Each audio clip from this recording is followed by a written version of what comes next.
Hello दोस्तों and स्वागत है आपका एक और important editorial and article analysis में। अब एक दो दिनों से यूएई के अंदर जो प्राइम मिनिस्टर मोदी की विजिट है for a number of reasons वो बहुत ज़्यादा चर्चा में रही है एंड इसको देखना बहुत ज़्यादा ज़रूरी है क्योंकि on a multiple levels India and UAE का रिलेशनशिप जो है एक बहुत ही स्ट्रेटेजिक रिलेशनशिप है। इनफैक्ट जिस तरह से 2017 में से एलिवेट ही कर दिया गया था to being a comprehensive strategic relationship, right. And very importantly ये जो है 7th विजिट होगी पीएम मोदी की since his first visit in 2015। ठीक है, तो एक नंबर ऑफ चैनल्स, एक number of conversations and a number of converging issues जो हैं यूएई एंड इंडिया के बीच में एग्जिस्ट करने लग गए हैं। तो GS2 इंटरनेशनल रिलेशंस एंड अगर आपका optional political science and international relations है तो दोनों के लिए ही ये बहुत ज़्यादा ज़रूरी हो जाता है। अब हमें पता है कि जैसे जैसे इंडिया अपने आप को असर्ट करना चाहता है एज अ ग्लोबल पावर, अपनी एरिया एंड एक्सटेंडेड नेबरहुड के अंदर अलाइज बना के रखना, फ्रेंड्स बना के रखना जो कि ऑल वेदर फ्रेंड्स हैं, वो बहुत जरूरी है। एंड यूएई ऐसे ही एक पार्टनर की तरह इमर्ज हुआ है, राइट। तो अगर हम बात करते हैं, आपने देखा होगा इंडियन एक्सप्रेस के अंदर सी राजा मोहन आर्टिकल्स लिखते हैं राजमंडला के नाम से, राइट। बेसिकली कौटिल्य की जो मंडल थ्योरी है उसके हिसाब से। तो अगर हम मंडल थ्योरी को यहाँ पे अप्लाई करें तो यूएई आकरंड जो है उसकी तरह निकल के आता है, which is an ally in the rare. तो इस एक्सटेंडेड नेबरहुड, इस वेस्ट एशियन रीजन के अंदर एक हमारा जो डिपेंडेबल पार्टनर है, रिलायबल पार्टनर है, आकरंड है, वो है यूएई। ना सेवरल ट्रांसफॉर्मेशंस जो है ऑब्वियसली यूएई के साथ अकर हुई हैं एंड एक बहुत solid plank has been the existence of Indian diaspora जो कि कॉन्स्टिट्यूट करते हैं नियरली 30% ऑफ यूएई की पॉपुलेशन। ठीक है, तो एक मेजर चंक जो है, एंड अगेन यहां पे इनिशियली जो है अनस्किल्ड लेबर, राइट, ये भी एग्जिस्ट करते हैं, ब्लू कॉलर वर्कर्स जो है वो तो एग्जिस्ट करते ही करते हैं, बट साथ ही साथ में इंक्रीज्ड प्रेजेंस है also of white collar workers in Dubai. So IT के अंदर, राइट, अगेन आपके जो फ्लाइंग सेक्टर है, राइट, सो आपकी जो वहां पे एयरलाइंस है, बड़ी बड़ी एयरलाइंस, उसके अंदर a number of Indian pilots also exist. इन सारे सेक्टर्स के अंदर अब इंडियन स्किल्ड लेबर जो है उनकी प्रेजेंस भी काफी ज्यादा बढ़ती जा रही है, again making UAE a very important partner for India. Now इसी ग्रोइंग पार्टनरशिप के चलते हुए जो एक कल्चरल टाइज है उन्हें स्ट्रेंथन करता हुआ भी देखने को हमें मिल रहा है। इनफैक्ट अपकमिंग विजिट के अंदर one of the critical things in which जो प्राइम मिनिस्टर हैं वो पार्टिसिपेट करेंगे will be the opening ceremony of the BAPS temple. ठीक है, तो अब एक Hindu temple which is the second such temple जो कि खुला जा रहा है यूएई के अंदर, राइट। यूएई के अंदर जो है इसको इनॉग्रेट किया जा रहा है। पहला ऐसा हिंदू टेम्पल जो है दुबई में किया गया था, राइट। इससे पहले जो है दुबई के अंदर भी जो है ये किया गया था। एंड वेरी इंपॉर्टेंटली जहां पे ये लैंड खोला जा रहा है, ये पहला बैप्स हिंदू टेम्पल जो कि February 14 को होगा, ये इसका जो लैंड था 27 एकड़ का जो लैंड था जो कि अबू मुरेक डिस्ट्रिक्ट में दिया गया है इस एक जो डिनोमिनेशन है बैप्स डिनोमिनेशन को बाय यूएई, राइट। तो एक ये देखा जा रहा है कि बहुत ही टॉलरेंस एंड को एग्जिस्टेंस को पुश करने की कोशिश की जा रही है। एंड इनफैक्ट इसी चीज के अंदर इन्होंने क्या कहा, इन्होंने कहा कि एक फेस्टिवल ऑफ हार्मनी जो है मनाया जाएगा by the BAPS community, right. So basically जो क्राउन प्रिंस है इनके, द शेख मोहम्मद बिन जायद अल नहायन, राइट। इन्होंने जो है ये प्लॉट ऑफ लैंड जो है ये इन्होंने गिफ्ट किया है। तो यही कहना है इनका कि इस तरह से हम एक इंटरफेथ डायलॉग जो है उसे स्ट्रेंथन करने की कोशिश कर रहे हैं। Now very importantly, इससे पहले भी ना, even before we talk about this visit, इससे पहले दिसंबर के अंदर जो COP28 हुआ, वहां पे भी इंडिया एंड यूएई की फ्रेंडशिप की मिसाल जो है ये निकल के आई। In fact when a lot of questions were being raised कि यूएई जो कि एक ऑयल एक्सपोर्टिंग कंट्री है, जो कि फॉसिल फ्यूल में इतनी डिपेंडेंट है, राइट, तो बहुत सारे ग्रीन एक्टिविस्ट जो इसके अगेंस्ट क्रिटिसिज्म कर रहे थे कि आप ऐसी जगह पे COP28 करा रहे हैं। India had emerge as a partner, कि India and UAE, prime minister Modi ने कहा था कि इंडिया एंड यूएई पार्टनर्स है in green development, in ensuring कि क्लाइमेट चेंज के अगेंस्ट जो स्टेप्स हैं वो ढंग से लिए जा सकें, राइट। इस चीज के ऊपर जो है उन्होंने काफी फोकस करने की कोशिश की थी, जिसको टाइम एंड अगेन जो है दोबारा एग्जर्ट किया गया।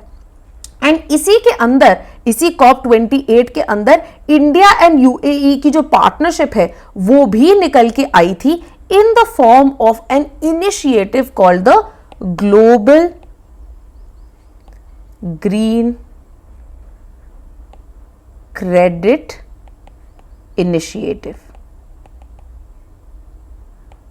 राइट, जहां पे बेसिकली दोनों कंट्रीज ने इसको कॉन्सेप्चुलाइज किया है एक मैकेनिज्म की तरह to incentivise voluntary pro planetary actions, right. तो जिस तरह से एनडीसी थे कि बेसिकली कंप्लीटली वॉलंटरी है, we understand that there is the challenge of climate change, तो हम क्या करेंगे कि वॉलंटरीली हम इंकरेज करेंगे कंट्रीज को टू टेक सच एक्शंस जो कि क्लाइमेट चेंज को प्रिवेंट करते हैं, सस्टेनेबिलिटी को बढ़ाते हैं, क्लाइमेट प्रोटेक्शन एंड कंजर्वेशन की तरफ ओरिएंटेड है।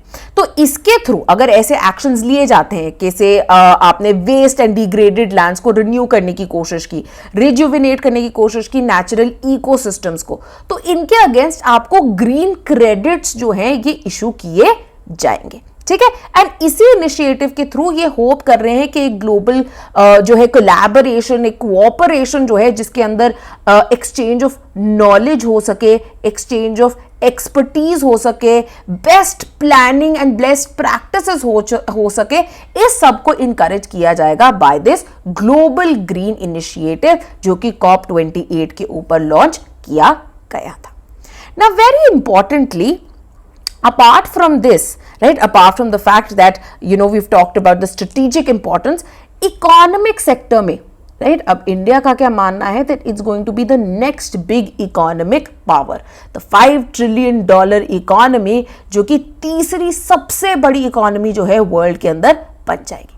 एंड इसको बनने के लिए ऑब्वियसली हमें इकोनॉमिक फ्रंट में भी सिम्बियोटिक रिलेशनशिप्स बनाने की रिक्वायरमेंट है, जरूरत है।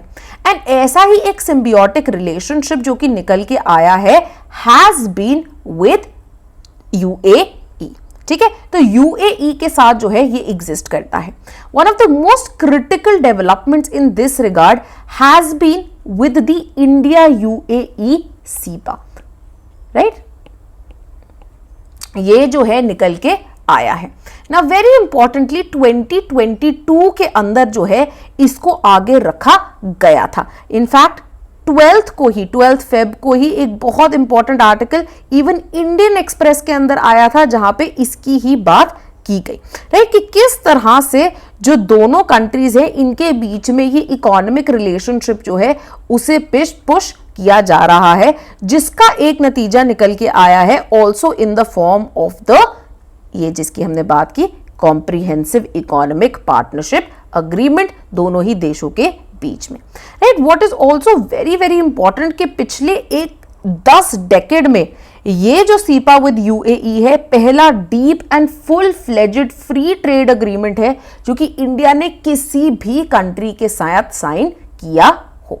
1 मई 2022 को जो है इट एंटर्ड इनटू फोर्स, जिसके थ्रू ये होप किया जा रहा है कि दोनों ही देशों के बीच में जो total value of bilateral trade in goods है वो ओवर $100 बिलियन जो है टच कर जाएगी and trade in services over $15 billion with in 5 years. ठीक है, तो एक मेजर पुश फॉर इंकरेजमेंट जो है ये करने की कोशिश की जा रही है as far as India and UAE is concerned.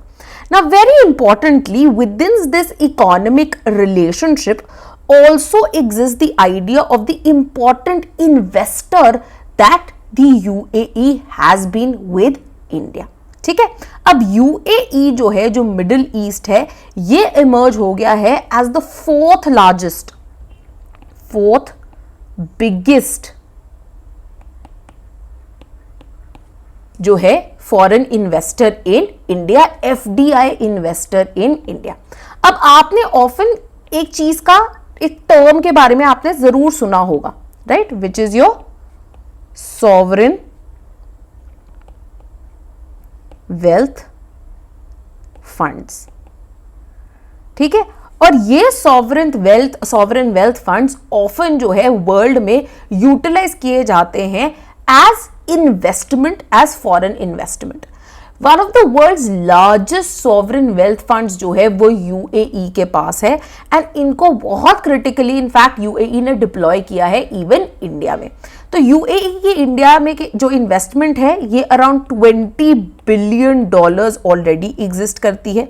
In fact India के अंदर जो हमारा NIIF है, which is the national infrastructure investment fund, यहां पे UAE का one of the most important जो सॉवरेन वेल्थ फंड है, which is the Abu Dhabi investment authority, ADIA नाम से ये फेमस है, राइट. इन्होंने इसके अंदर $1 बिलियन लगाया हुआ है, राइट. तो नाउ दिस इज समथिंग, जो NIIF है ये देश के इंफ्रास्ट्रक्चर के ऊपर काम कर रहा है. तो इंडिया के डेवलपमेंटल एक जो प्रोग्राम्स है उसके अंदर भी UAE इतना इन्वेस्टेड है. अपार्ट फ्रॉम दिस, इवन जो प्राइवेट सेक्टर के अंदर, फॉर एग्जांपल HDFC का जो अफोर्डेबल हाउसिंग है, वहां पे अनदर 1.8 बिलियन इन्होंने लगाया हुआ है. ग्रीन कोय एंड रिन्यू जो रिन्यूएबल एनर्जी के साथ डील करते हैं, वहां पे भी $500 मिलियन जो है इन्होंने इन्वेस्ट किए हैं.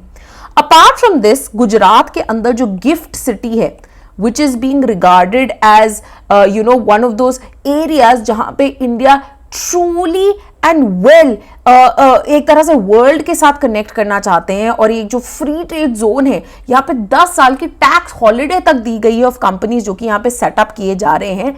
यहाँ पे भी ADI ने अपना एक ऑफिस जो है खोल लिया है, एंड ये भी इन्होंने दर्शाया है कि इंडिया के अंदर और $4-5 बिलियन जो है ये फ्यूचर में इन्वेस्ट करेंगे. ठीक है, तो इंडिया के अंदर ये जो UAE की इन्वेस्टमेंट है बहुत ही इंपॉर्टेंट इन्वेस्टमेंट है, बहुत ही ज्यादा जरूरी है.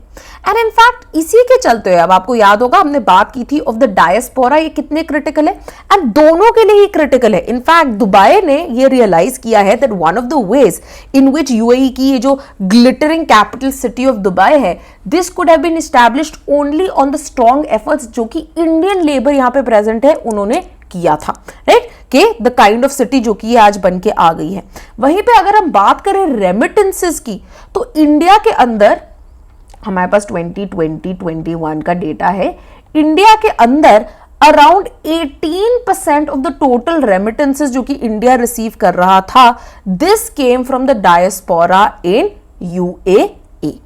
देन वेरी इंपॉर्टेंटली 2023 के अंदर एक और बहुत हिस्टोरिक अग्रीमेंट हुआ था इंडिया एंड UAE के बीच में, between the reserve bank of India and the central bank of UAE, जहां पे इन्होंने इस्टेब्लिश कर ली है लोकल करेंसी सेटलमेंट सिस्टम, जिसके थ्रू UAE के दिरहम का एंड इंडिया के रुपी का फॉर क्रॉस बॉर्डर ट्रांजैक्शंस जो पेमेंट है वो इनकरेज किया जा रहा है.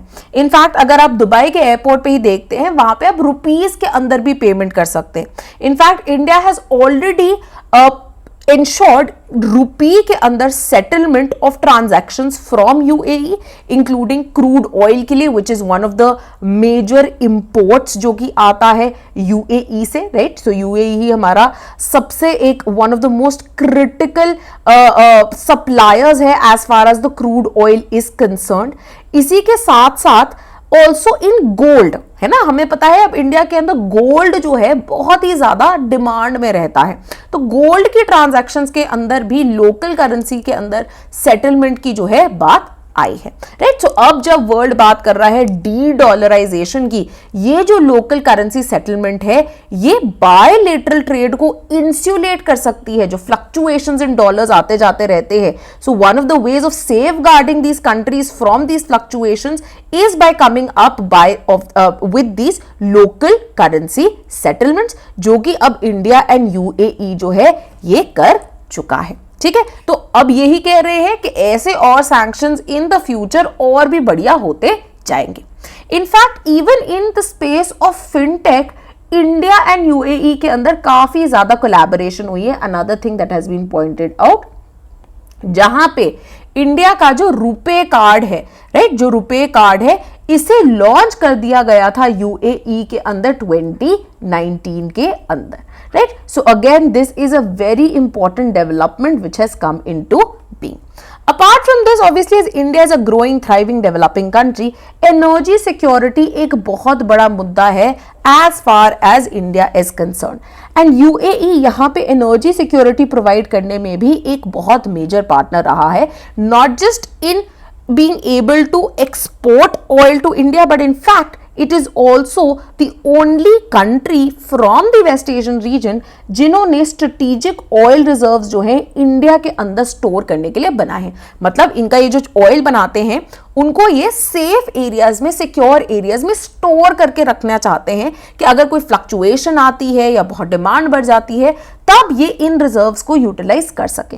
एंड एक अग्रीमेंट साइन किया गया था in Indian strategic petroleum reserves limited and Abu Dhabi national oil company, जहां पे अब इन्होंने इन्वेस्ट किया है in the strategic crude oil storage facility जो कि मैंगलुरु के अंदर है, ठीक है। तो ये एक और बहुत ही जरूरी आइडिया है ना। Apart from diaspora, people to people connections बनाने के लिए the UAE government, the UAE have also understood the huge pull that PM Modi has, because of which 2018 के अंदर India was the guest of honor country at the Abu Dhabi festival।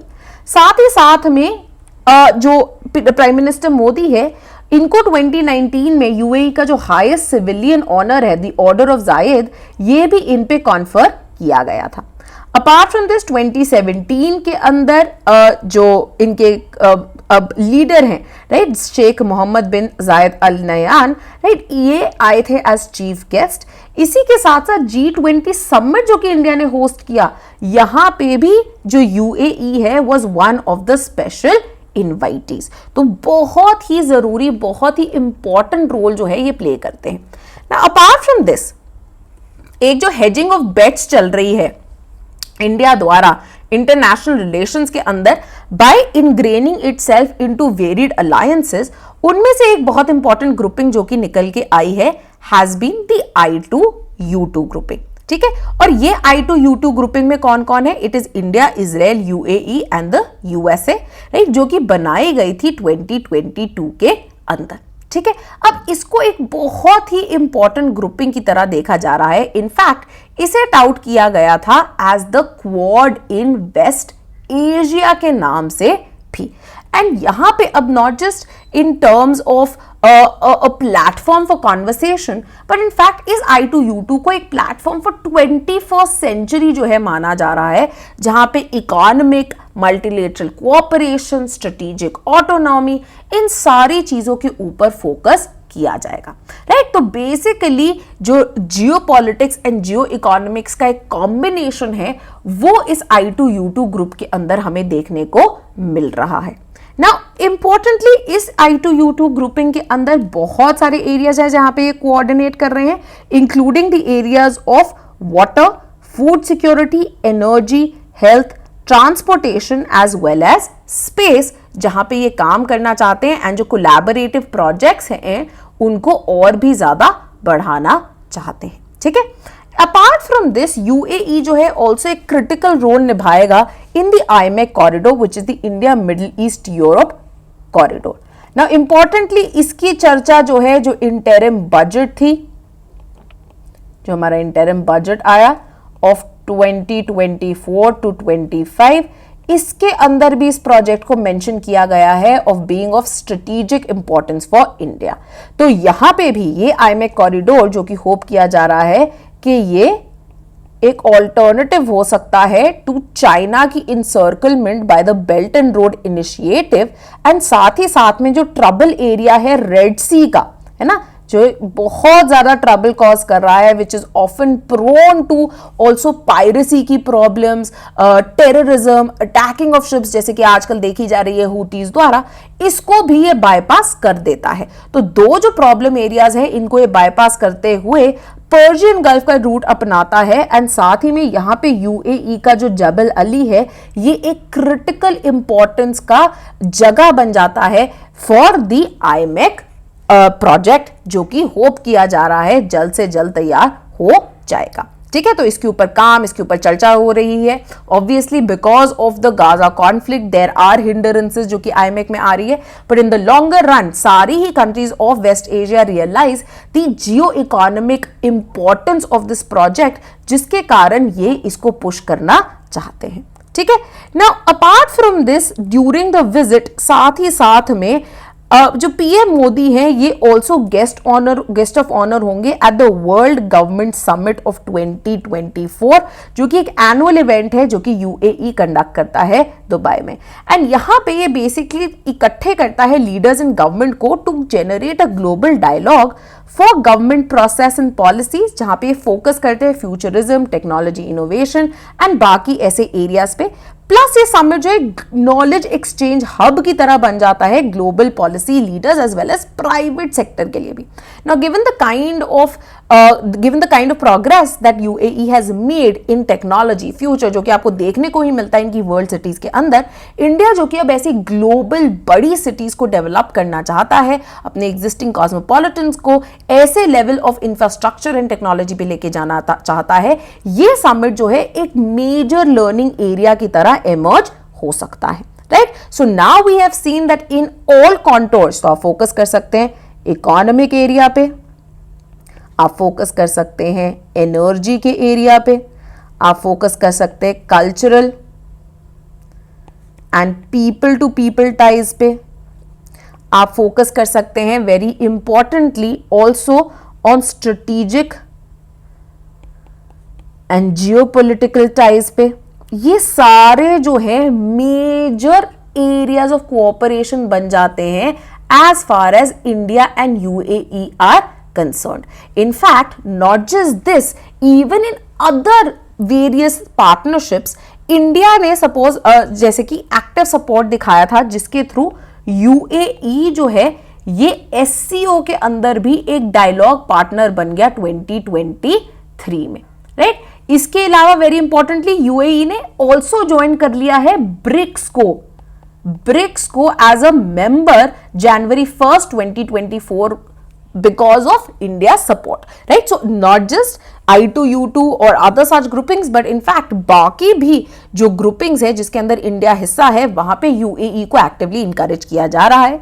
Apart from this, India and UAE की जो defence cooperation है वो भी upswing पे। In fact January 2024 में ही पहली इंडिया एंड यूएई की बायलेटरल आर्मी एक्सरसाइज भी कैरी आउट की गई थी इन जिसका नाम है डेजर्ट साइक्लोन, जो कि राजस्थान के अंदर होल्ड की गई थी। ठीक है, तो अब आपको कुछ ये नेम्स भी पता लग गए हैं, राइट। ये कुछ इंपॉर्टेंट डेवलपमेंट्स भी पता लग गई हैं जो कि प्रीलिम्स के लिए भी इंपॉर्टेंट है, एंड साथ ही साथ में आपको in various ties and frameworks के बारे में भी मैंने बता दिया है, जो कि आपके मेंस के लिए GS2 एंड ऑप्शनल दोनों के लिए बहुत ज्यादा जरूरी है, right. So this was all. और आपको बता दिया जाए कि हमारे बैच 2 के कोर्सेज जो हैं GS, PSR एंड सोशियोलॉजी के लॉन्च हो चुके हैं, तो आप जाके उनको भी देख सकते हैं और उनमें भी एनरोल कर सकते हैं।